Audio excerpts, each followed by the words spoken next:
Here we will be taking a walkthrough of the Grand Floridian grounds.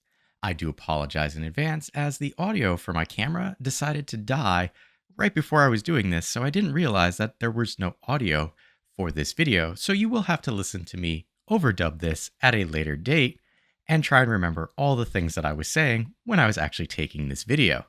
This is a portion of a video that was taken from the villas of Grand Floridian to the Grand Floridian proper. So if you're interested in seeing what the villa's grounds looks like, up in the upper right hand corner, you should see a card, or I will have an end scene that you can click on to go view that video as well. This video will cover the grounds of the Grand Floridian in their entirety. There is a lot to look at and go through, and I haven't seen a lot of other people on YouTube actually do all of the grounds for this particular hotel. There's a lot of the inside, but the grounds themselves are actually very beautiful and well maintained. So I figured it would be a good idea to take a look at things. Over on the right hand side, you could see the pool entrance for the villa's pool, as well as the shared splash pad between the two hotels. There you saw a little brief overview of the rules for the particular hotel and pool. And then for the splash pad, we'll make our way to the left, and this will bring us to the actual grounds for the Grand Floridian, as we are now leaving the shared space between the two hotels. You may find at several portions of the video that I stop and or turn the camera away. As much as I can, I like to keep people's faces out of my videos as I don't want to show up in their videos, so I try to extend that courtesy to them. So here we are just actually walking along the splash pad entrance. You'll notice it is gated off. This was something new that I found at the Florida hotels, in that I haven't been here in 10 years, and the pools didn't have gates when I was here last time, but they added them after the fact. So just know there's gates if you're interested. Over here to the right, you can see there is a little pathway down towards a beach area for the Grand Floridian. You can actually get pretty close to the water, and you can see there are several loungers over there on the right, as well as a chessboard, cornhole, and ping pong paddle and board that you could play while you're at this hotel. Where I am now is just a nice little overlook where you can hang out, keep an eye on the water, watch your children as they're playing, or just hang out. Right there to the left, that I believe was a food services area, but was not open when I was here. And we're just going to walk towards the center area of the Grand Floridian. You can see there are lots of different buildings that make up this entire hotel. So if you notice when we were first walking in, there were several carts that the staff, as well as you, if you get a ride with one of the staff members, can use to bring your baggage to your individual rooms, because it might be a little bit of a long haul to bring your own stuff by hand. And you'll notice that I was here in February, so not everything is fully in bloom, but it is Florida and just about everything is still okay. Now, I do want to point out, and we're going to see it a couple of times, that the center island, or the focal point of this hotel, where all of the hotels kind of point to, the main thoroughfare, the grass that's there is actually different than the standard Florida grass, which is very nice. It is actually soft and fluffy compared to standard Florida grass. Also means it needs a lot more water to keep up. But the fact that they do that is very nice, because there's a child's play area there and people like to watch the evening movies. Here we can see yet another building that we're walking past over to the left. That was the general pool area. I don't exactly get too close to the pool as there were a lot of people there. I do want to say that there is a hot tub at this location. It's kind of hidden behind some hedges. So if you're looking for the hot tub, just know it's there. It's just behind hedges. You'll have to walk around and check it out, but it is there. As we continue walking down our pathway here, you could see both sides are tastefully gardened, closest to the hotel, and then lots of shrubs and stuff to the left. That's because that's where the pool is, and they do kind of keep that obfuscated from view, which is also why I did not notice the hot tub originally. Here is kind of a private little cast member area. Didn't want to film that, but here you can see these are the carts that I was talking about that will help you travel and your luggage travel to your individual buildings, because this is a very large hotel ground. And then they do have the carts to bring your baggage into the room once you get to your location. So here you'll probably be able to see the transition. Over to the right is the thick Florida grass, and over to the left, this is the center pavilion. When I came here late at night, this is also where they had a movie going on, but that is a very thinner bladed, lush, soft grass that you can play on, because a little further in, there's some children's play area. So it's nice that they took the time to actually differentiate the grass in those two locations. You can see the pathways themselves have bricks on either side, kind of outlaying the pathway for you. And now that we're getting a little past the center, we're going to kind of come down the long pathway this way. And primarily this is because, well, as both a place that the people at the Grand Floridian, but also the villas at the Grand Floridian can go, there is a boat launch down this way, which will take you to the Magic Kingdom. So if for whatever reason the monorails are busy and or out of service, this is an alternative mode of transportation that you have available staying on these grounds. One thing that I would like to say is there was a time we left the Magic Kingdom a little late and wish that we had taken alternative means of getting back to our hotel, because the monorail was being flooded with people who were trying to get to the ticket station, and we should have known better and left earlier. But should we have taken the ferry over, which had less people, because it only comes to this location and the Magic Kingdom. And here we can see this is the walkway to the boat launch. And over on the left-hand side there is a plaque that will show you the grounds itself for the Grand Floridian, which I will pause at momentarily to give you a quick glimpse at. You can always pause the video if you'd like. And here we go, monorail over there in the distance as we check out the lake. Here's that pausable moment so you get an idea of where everything is. And then there is your boat launch. You can also see in the distance there the Magic Kingdom Park. So this is also a great place to come to watch the fireworks and the electric water parade. And there you can see one of the boats coming into port right now.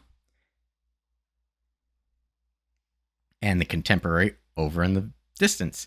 And here, this is a very nice location to eat, should you be looking for something like that.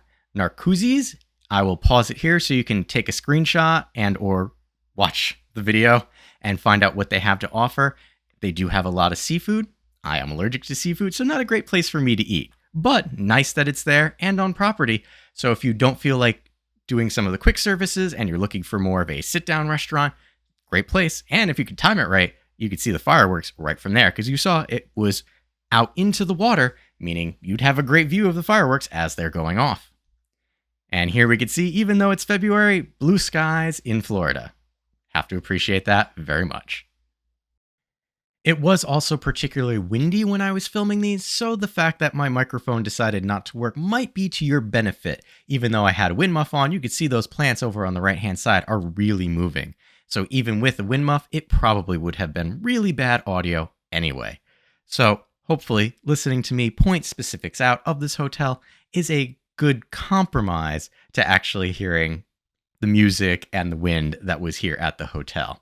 Now, what we're going to do is we're going to try and get back up to the center point and then take a right, because there's another thing that this hotel offers that you don't get at a lot of the other hotels, even the deluxes, and that is watercraft rental, which you can do down this pathway. But you'll notice, again, you're going in between two of the buildings here on site to get to this particular location. Now, there is another way to access this from the main road, but if you get one of these two buildings, and you saw the names as I was walking past them, you get yet another view of waterfront from a slightly different location, and it's a little more out of the way. So if you're looking for a little more privacy, a little more quiet, this is a great place to do it, because over here to the right, there are your hotel entrances. There's your balcony overlooking the lake and the monorail right there. Conch Key, if you're looking for that privacy and unique view. And then here, this is your watercraft rental. You saw it when we walked in. Over to the left-hand side, there are people in there who said hi to me, which is kind of good that that portion of the video didn't have the audio. But here you can see life jackets, recycling garbage, all that down here for the watercraft, which you can rent either to just go out and have pleasure time, or whether you want to go out and fish, or when we were here and watching the electric water parade and the fireworks, there were several people who took these boats out into the lake itself to get a very unique view of the fireworks and electric water parade. But this is also a very nice place just to hang out. Notice not a lot of people come back this way, especially this time of year, because it is still considered cool for Florida. So if you're looking for a little quiet time, but still have outside time, this would be a great location to do that. Continuing down this path, what we're facing now is actually one of the main eating establishments here on the grounds for the Grand Floridian. This is also where you can access your quick service. Notice that little covered porch area, that's going to be for your main dining. And then once I pan back to it, over to the right, this is going to be for your quick service access, as well as the arcade that's on site. This is how you do it. Right over there to the left where you see me panning right now. Quick service, lots of great things to eat. Recommend the Cuban pulled pork sandwich. It was very tasty. As we pass the location for the quick service, you will see that I'm making my way towards where you can actually pick up the buses and the monorail from here. But this is kind of the more meandering roundabout way to do it, because if you go through the front of the hotel, it is much faster. But myself, I've never been over this way, so I thought, hey, let me take you and show you what things are like. You could see that, yes, if you go to the right, there is the walking path to the Magic Kingdom. But if we continue going forward, this is going to bring you under the monorail track and bring you to where you can pick up the buses, as well as loop you back to the front of the hotel. So here we can see that way is going to be walking to the Magic Kingdom, and then this way is going to bring us to our buses. And this is kind of a more behind the scenes, I don't want to say cast member area completely, because you do see people from the hotel actually back here, but it wasn't as trafficked as some of the other locations at this hotel. So if you're looking for less people, perhaps consider taking a more meandering route to some of your locations. As you can see, we're getting closer to where we'll make the left, where we will be under the covered area, as well as how we can pick up the buses and or go to the right and pick up the monorail station. Just as a point of reference, I will be walking past where the buses are. As you can see, one leaving right there. And I also overestimated my location trying to remember this. We are actually past where the monorail pickup is. We walk towards it as we're walking towards the bus location. So apologies, as it is a week after I've been here and trying to remember everything and do the dubbing for this after the fact. But over here on the right, in a few moments, we will be seeing the bus pickup. So you can see plenty of seatings. They have televisions letting you know when the next pickup will be. Obviously, I cut people out, so you're not going to see that. But as we walk down this path, this will actually bring us to the front of the Grand Floridian, as well as we will walk under where the actual pickup is for the monorail station. But you can see no detail is spared when even making a walkway for the Grand Floridian Hotel. And over there to the right, that would be the staircase that could bring you up to the location for the monorail to pick you up at the Grand Floridian. Here we actually are more at the front of the Grand Floridian. Over to the left, you can see that I'm going to pan away from it to see other portions, but there is a classic Rolls Royce right there, as well as a carriage just hanging out, just adding to the ambiance of the hotel itself, as well as the brickwork at the front of the hotel, making it even more opulent and welcoming of an entrance for the hotel itself. And here we're walking past the initial guest services or concierge right up front and walking towards the monorail itself, as well as the location for number 2, how you can walk up to the monorail. Over there on the left, there were some stairs, or right there are more stairs. But this will be the pathway that you take when you come back from the monorail to go to the Grand Floridian Villas, if that happens to be where you're staying. And there you can see we are walking right underneath the monorail. So very interesting view there. Hopefully you found some portion of this useful or informative or a way to relive your trip to the Grand Floridian in Disney World. Over there to the right, if you are interested, that is how you get back to the villas at the Grand Floridian. And if you haven't done so already or are interested, I have both a full room tour as well as a walking tour of the grounds for the villas at the Grand Floridian. Hopefully you found this informative and helpful.